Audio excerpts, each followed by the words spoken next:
Welcome to Easy to Read Deep Thoughts. And oh my gosh, today is going to be an awesome one. We have Ben the Automator.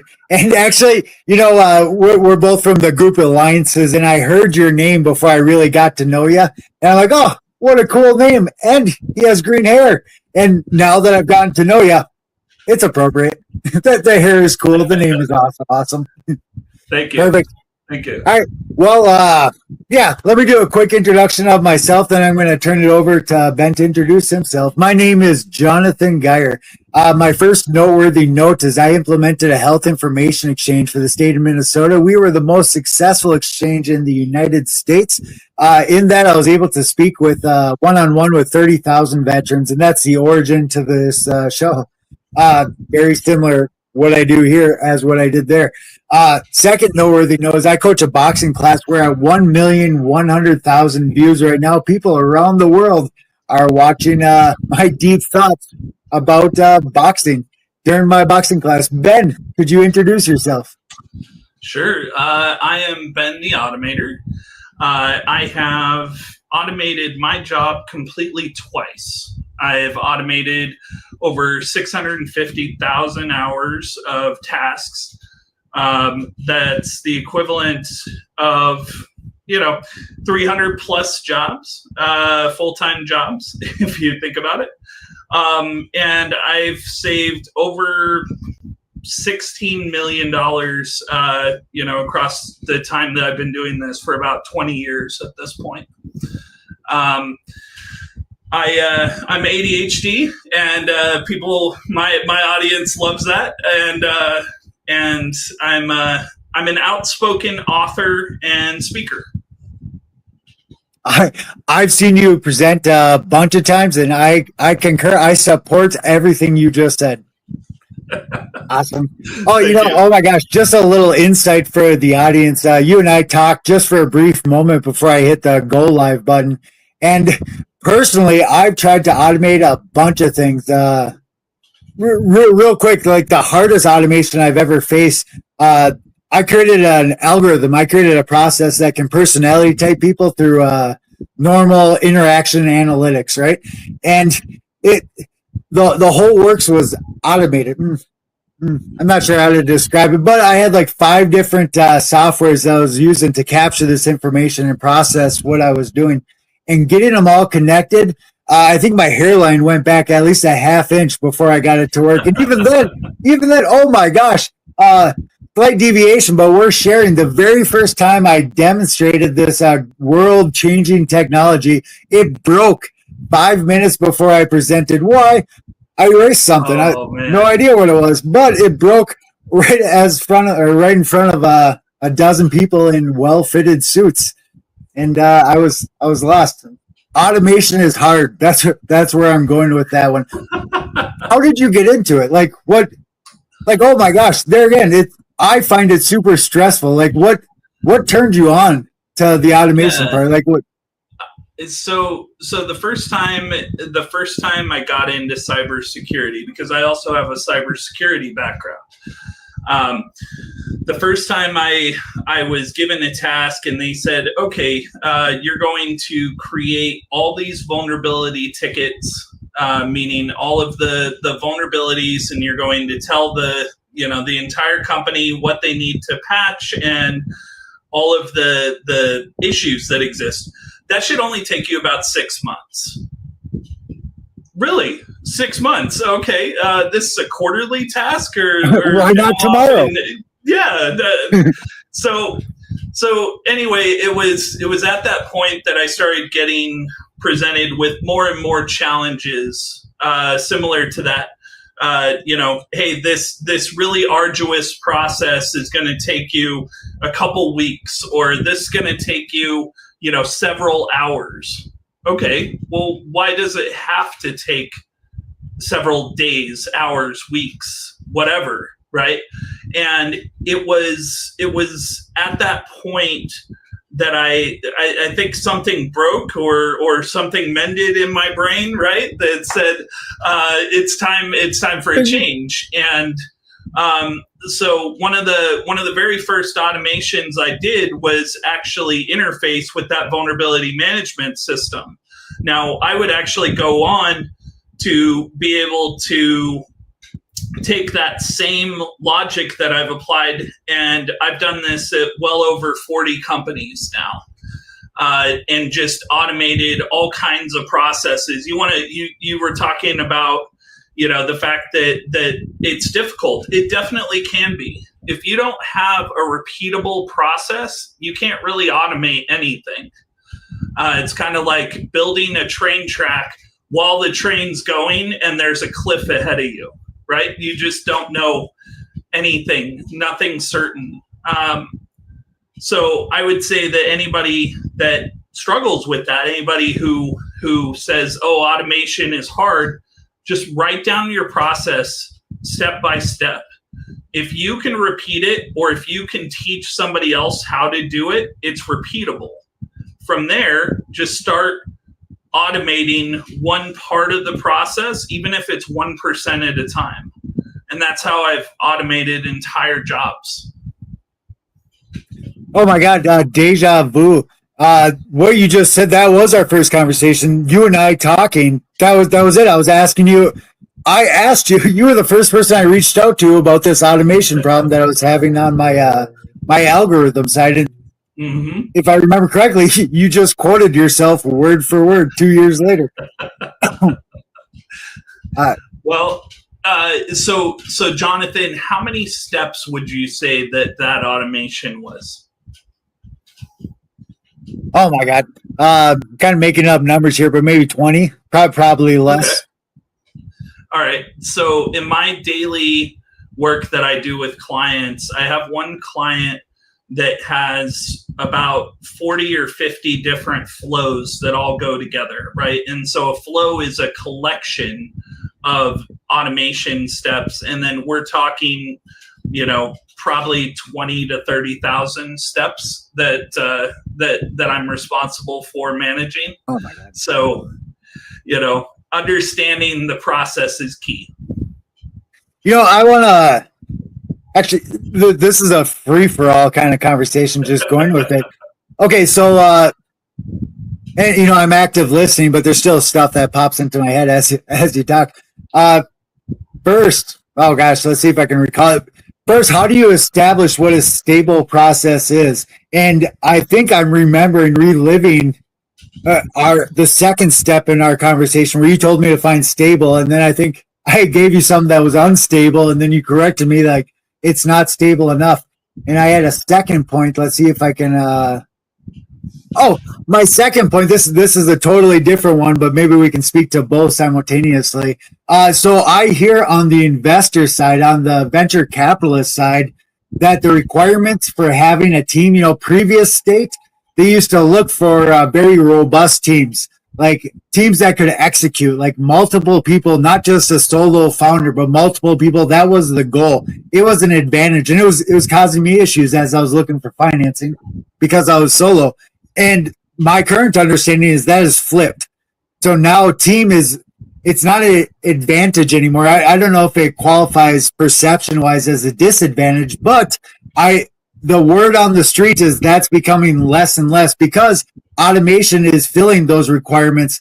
Like having multiple human beings is an infinite amount of complexity, right? But it's not right. complex. I'm complaining about automation, or I'm describing negative experiences, but compared to humans, it's nothing, because humans right. are all over the place, right? So right. I have the impression that I'm actually, personally, I'm stepping out of, hey, I need to find founders to, hey, I need to stabilize my processes, make them repeatable, like downsize Correct. my scope to that stability point, and then just call it good, and then scale up from there. So the process that you're describing is called systematizing. Okay. Oh. And basically what you want to do is you want to, go through your processes. You asked, what does it mean to be stable? Well, if you have any kind of human gut or something like that, that's not a process you should automate without a human in the loop, meaning that a human is the one that needs to make that decision. it's okay if the process is, 30 steps, and at step 27, somebody has to step in to make sure that it can either go the next 3 steps or it goes an extra 20 steps after that. Like a check gate or a human check gate or whatnot? Yeah. Yep. That's exactly right. So gating is very popular, especially in cybersecurity, right? You wouldn't want to lock out a user because something looked right to the computer, but it didn't look right to the actual analyst. So, and then touching on your second part of your question there is, is there benefit or negative, connotations in having a team versus not having a team? Well, the general stigma is that agentic AI, meaning that agents are basically taking the place of one individual or another, will end up saving your company, let's just say hundreds of thousands of dollars. The one problem with that, though, is that you still need somebody to be able to tune that bot, and you need to check it regularly. We're not at a point where AI can just go off and do everything 100%. You should still QA it, right? You should still do some type of quality assurance check.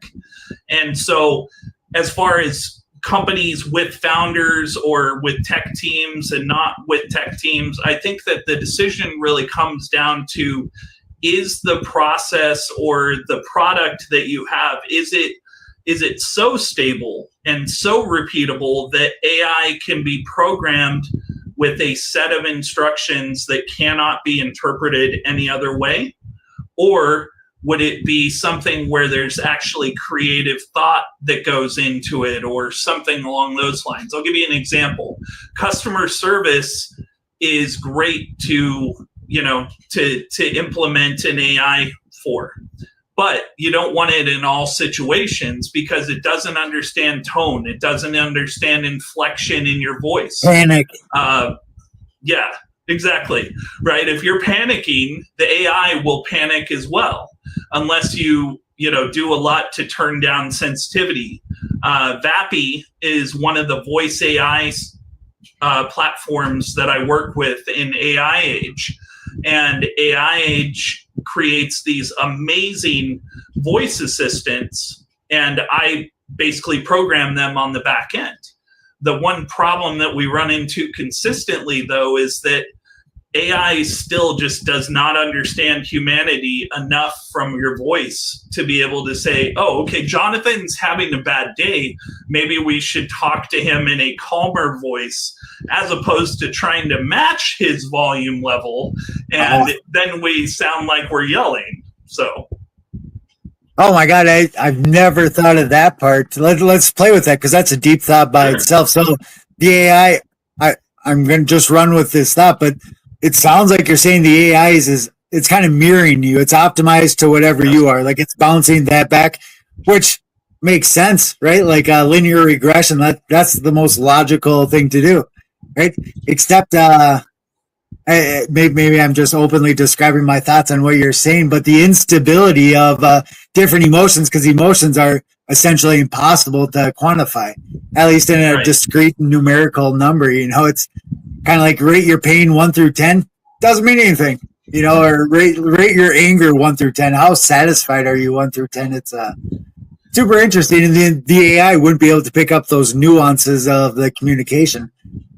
Right. Now, consequently, if you were to take that and then apply a scale, the scale can be used programmatically, meaning that the decision based on the number that you give, if you use the example of rate your pain on a scale of 1 to 5 or 1 to 10, you could say, okay, if they say a 3 to a 5, they're in mild discomfort, but maybe we should recommend X. If they say that they're an 8 to a 10, we need to ask if emergency assistance is required. Right?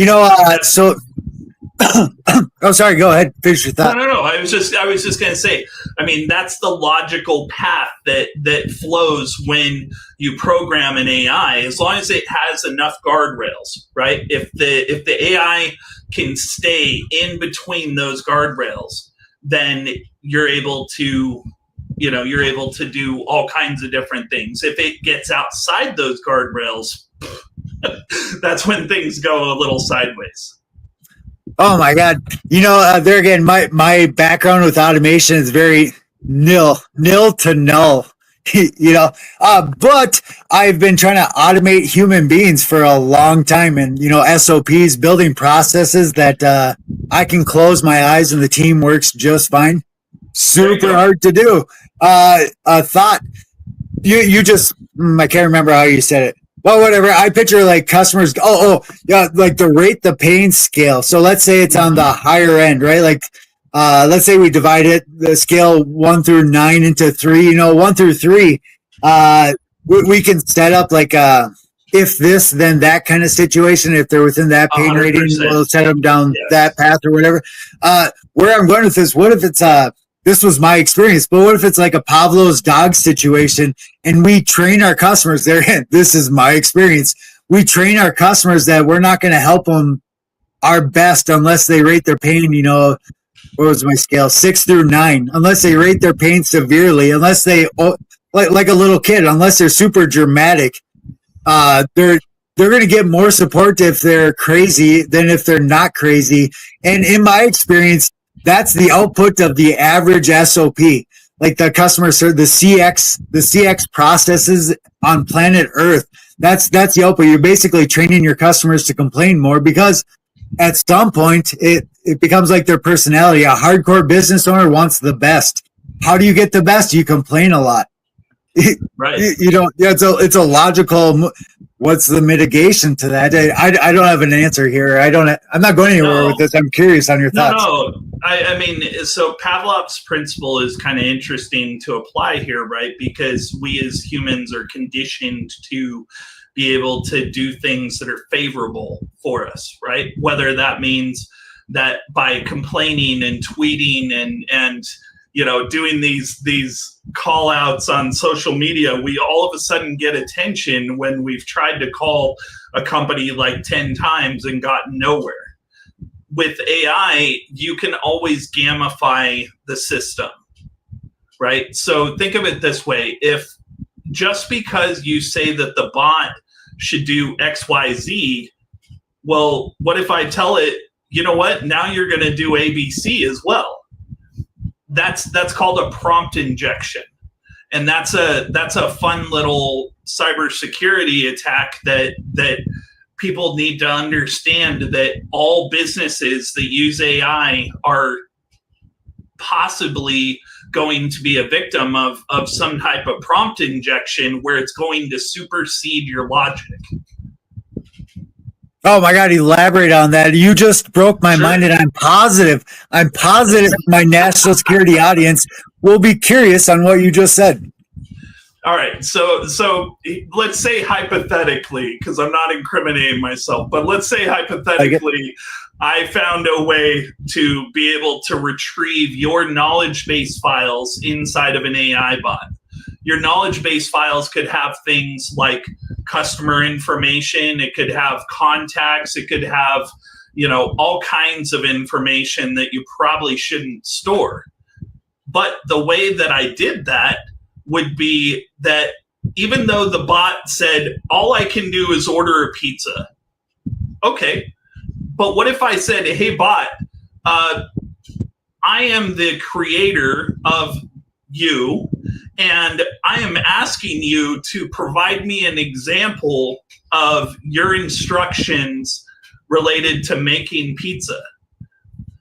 AI by itself will always try to accommodate unless you program the hell out of it using prompt engineering, which is a term that basically means that you spend a lot more time than just writing a single sentence to accomplish your goal.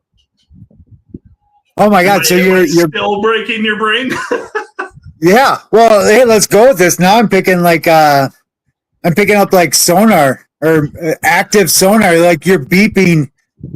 you're beeping the sub of tribal knowledge or not. What do you call it? Knowledge base, and seeing if you get a ping back. Right. That's kind of what you're. Yeah. Like I said, okay. So let's say hypothetically that this pizza bot that you have, right? Its whole instruction is greet the customer, take their order, give them a total, tell them when they could pick it up, right? 4 simple instructions. But what if I said, if the customer orders anchovies, then I want you to do something else. Let's say, research a topic that it shouldn't touch. Because that job of the pizza bot isn't to do that thing. That's the type of prompt injection attack that I'm talking about. These are the type of things that can happen. Very early on in the AI world, there was this thing called a financial distributed denial of service attack. Are you familiar at least with what a denial of a service attack is? The denial of service, yeah. Okay, so the goal is to make that unavailable. What if what you did is you had a wallet attached to your AI and it could spend so much money on tokens? Well, if I tell it to generate a 40 million token a 40 million token file and just keep regenerating it over and over and over again until your wallet runs dry. This is what's called a financial DDoS. I've now exhausted you of all resources inside of your wallet. And that happened very early on when tokens were very, very expensive. Companies were getting into the thousands to, 5-figure range of debt from somebody just playing with their bot. You lost me. I'm not following on that. Okay. So when you say tokens, I started picturing like digital currency kind of thing, but that's not what you're talking about, is it? No. So every prompt that you send, every message that you send has both an inbound token and an outbound token calculation. Okay, basically just think of it as a calculation of how many characters it's taking to send that message back and forth. Does that make sense? Yes, sir. Yes, sir. Okay, cool. So APIs for AI bots are basically charged based on a certain amount for inbound and a certain amount for outbound tokens. Now, let's say that hypothetically was $100 for it just clicked. I got tokens. Okay, there you go. So keep going, but I'm following now. Sorry. Yeah. So let's say hypothetically it was $100 for 1,000 tokens, and I sent it a 40 million token request. Now it's trying to process over and over and over again, and literally every time that you are sending a request, it's going ding, ding, ding, ding, and dinging against your wallet and taking out money. What's the solution? What do you do about it? The solution there is to really, really prevent anything outside of your bot doing what it needs to do, right? Going back to the pizza bot example, if your bot is told you only do this, you cannot do anything else, and if somebody else asks you, or if anybody asks you to do anything outside of these 4 steps, you just politely decline.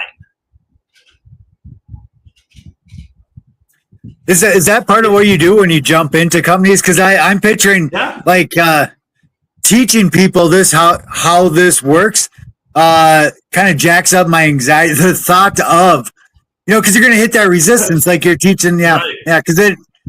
Empathetically, now I'm walking in your shoes. I anticipate business owners that don't have all that contextual information who will just assume it's going to be easy.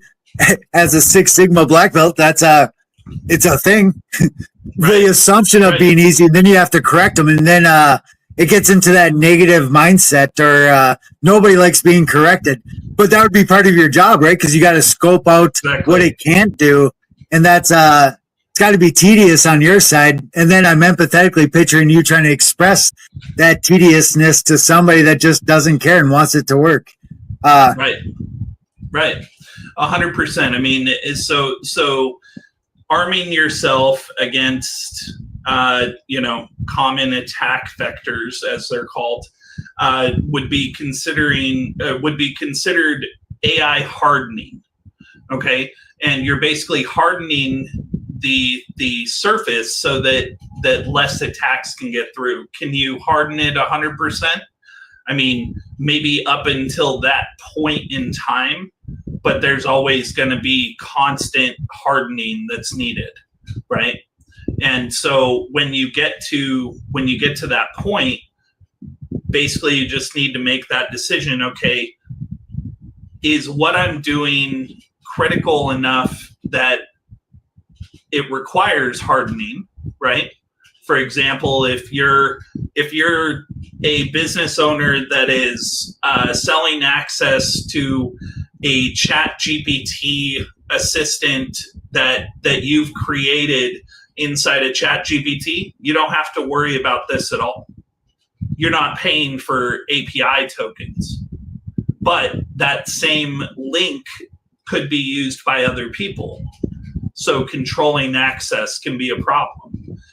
Take, for example, something like Pickaxe. Pickaxe is a tool that's available that basically says your customer can use this bot and they pay a subscription. Great. Puts it on the customer's end of the the finance side. I think that if you're a business owner and you're making that decision, what do? I would put the onus on the customer and let them know that this is usage based.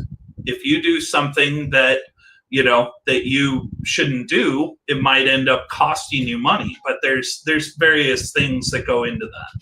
Does that make sense, or does that scare you? Yeah. I'm a hardcore empath, and what you're describing really does, I'm pitching. Well, in my experience, I wasn't doing automation, but I was trying to automate humans. I was trying to stabilize human-based processes, which is basically automation, right? And it sounds so easy on paper. Like, it sounds so easy on a logical level, but I know, and you haven't spoke to the emotional implementation issues that come from the emotions or whatnot. Right. All of those things are processes. And oh my gosh, I am feeling the emotional burden you must bear implementing these processes with customers, because you're going to be talking to people that don't know. So then this one hits home, teaching people that they don't know, because they don't know that they don't know. And who likes to know that they don't know? Nobody. It's almost always negative, right? Unless they have the contextual information to appreciate what you're about to do for them, right? Right. Well, and so, for anybody who doesn't know how to do something, usually the knee-jerk reaction is, okay, I'm going to go to something like ChatGPT. So one of the things that I think your viewers will appreciate is that ChatGPT, Claude, they all have a date of their training where their knowledge cuts off. So if you want up-to-date information, you should ask it, okay, based on this information, what is the cutoff date for your learning for this? Basically, you're saying, when were you last trained on this? Because you'll find that this is, a year in the past, or maybe as little as 6 months, right? But if relevancy is really important to you, I would actually recommend something more like Perplexity over ChatGPT or Claude or anything like that. Are you familiar with Perplexity at all? Have you ever heard of that? No, but some of the business mentors I really look up to, they speak to the differences. Like, they cherry pick which program, which process, whatever you would call them, which Right. chatbot they would run their stuff through based on the output that they're looking for because of the individual characteristics of the process. That's what you're Right. speaking to right now, eh? Yep, 100%. So Perplexity is used to crowdsource information. Think of it as I'm going to go out onto the internet and I'm going to look through all of these sources for you, and then I'm going to compile a list of facts or paragraphs or whatever. You can change the format for this data being presented. But the most important thing is that Perplexity lets you fact check your information. So if it says, for example, that we evolved from fish, you might go, how did we arrive at that conclusion, right? And you go and you click on that source, and sure enough, maybe there's an article out there for that. But I recommend Perplexity over using regular Google search because of the fact that search engine optimization comes into play based on relevancy, but not based on how much you pay. Oh man, I like that. That sounds like a deep thought T-shirt across. I'm going to ask you. Oh gosh, let's see if I can remember how I was going to say it. Oh, well, okay. This is a rabbit hole. I'm just curious on your thoughts. Just your general thoughts on what I'm about to say. So I poke holes in a lot of measurement systems. It's kind of my thing, right? Like I get a little joy from breaking these well-established ideologies. And let's see if a recent article I just described the flaws in the scientific method, and then I compared our legal system. Basically, how do you establish what a fact is? And it's not just the glove don't fit, must acquit. Like there's an actual process required to identify what a fact is. A fact is not a fact until a jury of your peers agrees it's a fact. That's super interesting, and I believe most people haven't caught the significant variable in that process is that nothing's a fact. Like that's why it requires a jury of peers. Like written law by itself is not enough to run anything. And and I think that speaks to your stability point too. Like if interpretation is required on what this prompt is, it doesn't work. And our legal system has been designed around that for 250 years, whatever it is. Yeah. So your point that inspired this thought was you said fact. Like, how do you fact check stuff knowing that, or where I'm at? I'm just asking for your thoughts. Like, no defense required. Just I'm curious what you think. Like, I have lessened. Facts are not as solid for me as they used to be. Like the definition of because of all I'm now cognizant. I'm now aware that facts could be seen from multiple angles. They can be seen from multiple perspectives, and all perspectives are right at the same time. So when it comes to AI, like how do you know that the AI's eyewitness testimony is correct or not correct without that jury of peers to confirm that AI in their response? Because similar to human beings, that AI is producing a response based on its previous experiences, its previous wherever it's pulling your knowledge from, just like humans do. Humans are pulling from their childhood experiences. That's what shapes your perspective, your job, your divorce, your marriage. What all those life experiences shape your perspective. So when somebody tells you you're wrong, it doesn't mean anything until you have the whole legal process and this perception mitigation strategies that we have baked into our legal process. Well, AI doesn't have that. And it's I'm curious how that plays out in chess terms, like 3 or 4 moves out, like, because it doesn't have that. It doesn't have that safeguard that we established hundreds of years ago is required to identify what's right and what's wrong. Yeah. So as I had said before, right, AI's primary objective usually is to please the human. right? That's the primary thing that it wants to do. Now, as far as fact versus fiction, are you familiar with the concept of a deep fake? Yeah, but it will pay for you to describe it. All right.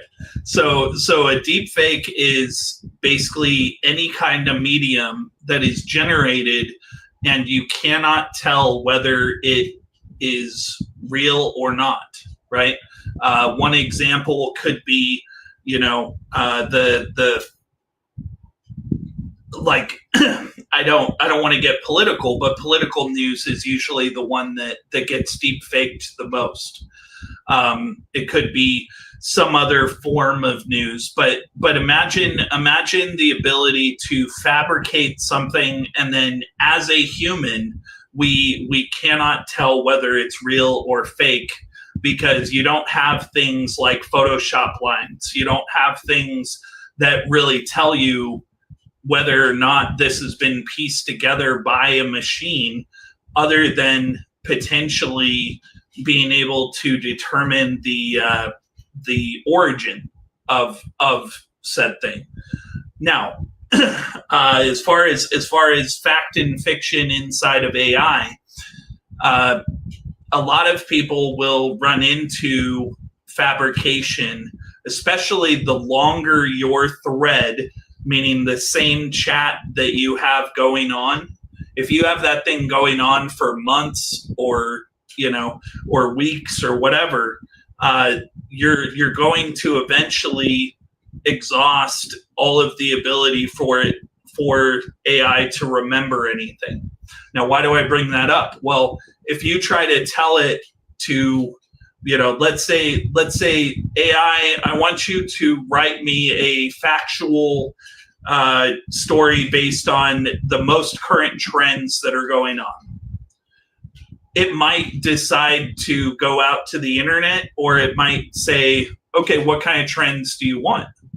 Oh, you want trends on Batman, right? I'm a huge Batman fan. So if I said, hey, give me some of the cool trends. When are new movies coming out? When is, when are they going to make a Batarang that I can hold in my hand and throw at people? Things like that. It will potentially either go down one of two paths. One is that it will research and try and fact check that, right? Let's go out, let's do a Google search, let's find some information. Or B, this sounds really cool. Why don't we just make some shit up?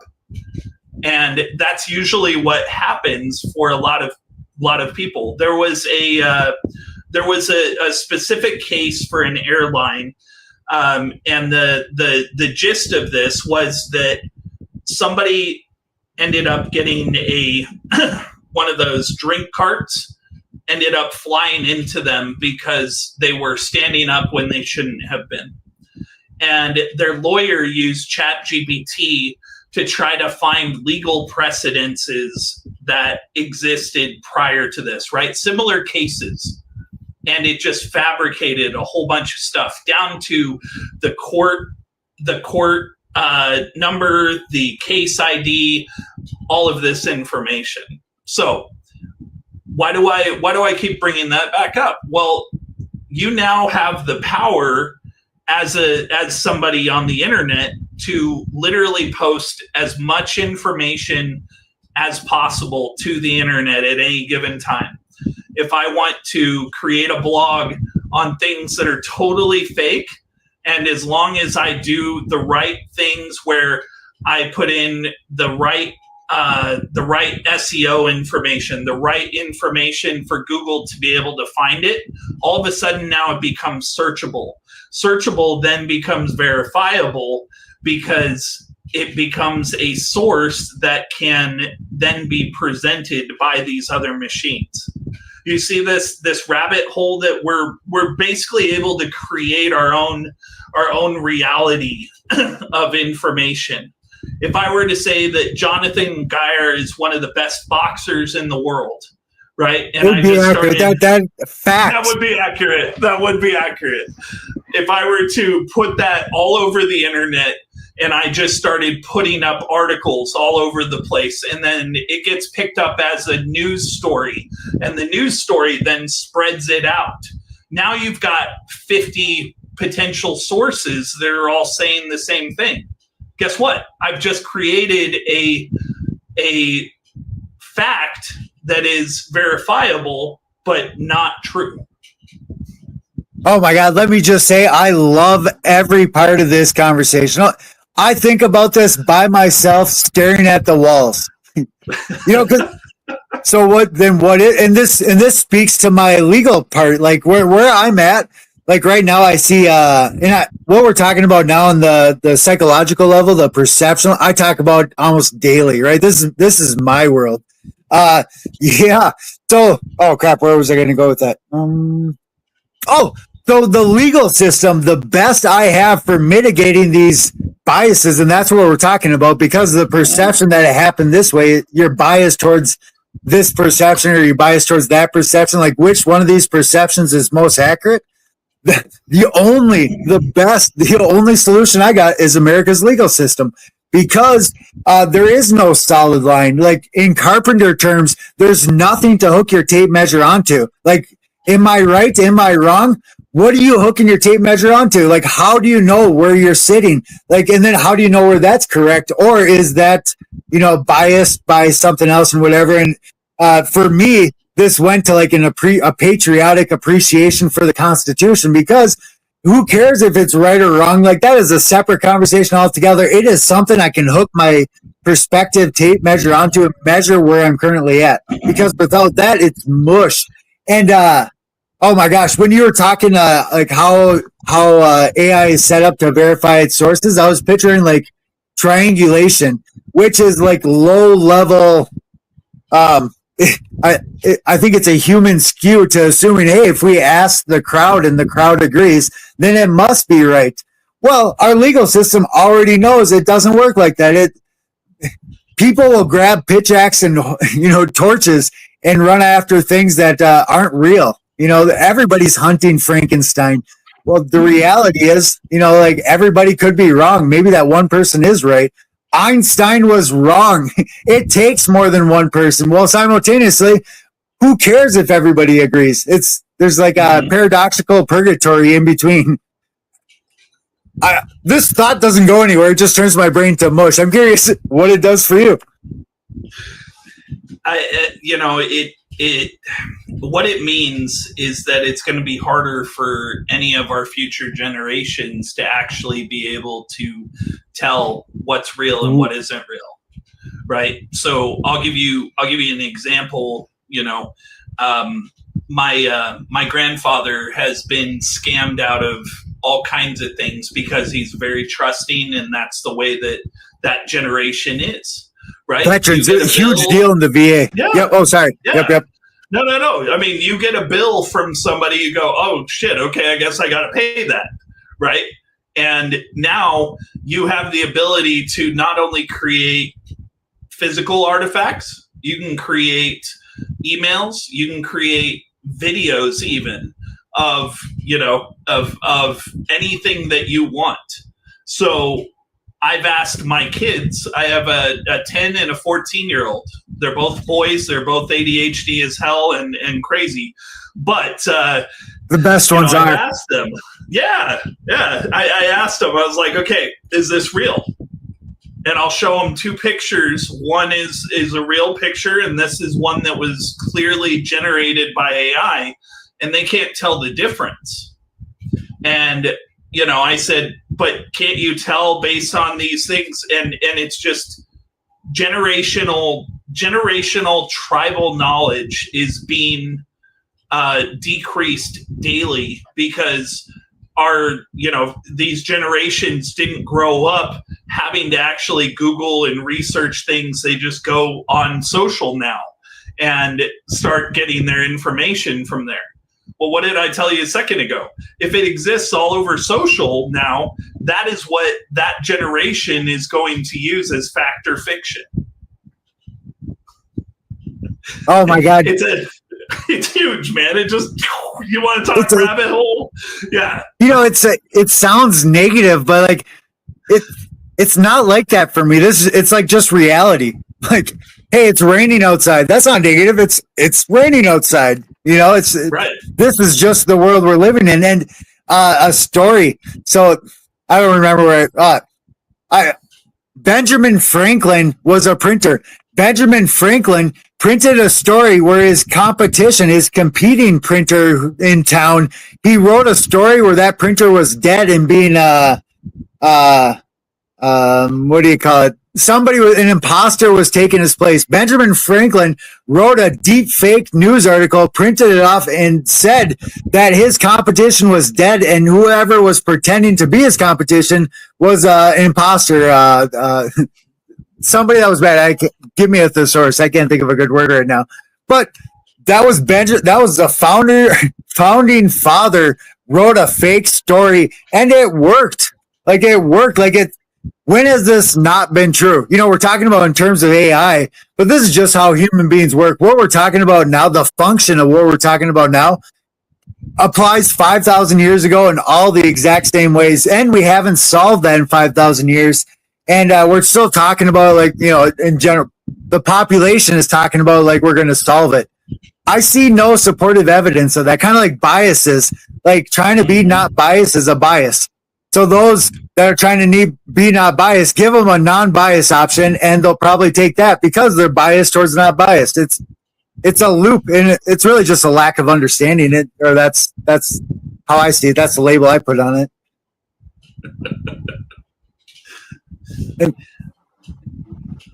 I mean, so I think the most important takeaway for your audience here, as far as AI goes, is you should always fact check any information that's provided, especially if you're going to use it in a kind of official, professional type of correspondence, and also especially with the way that social media algorithms are these days, a lot of that information should also be fact checked.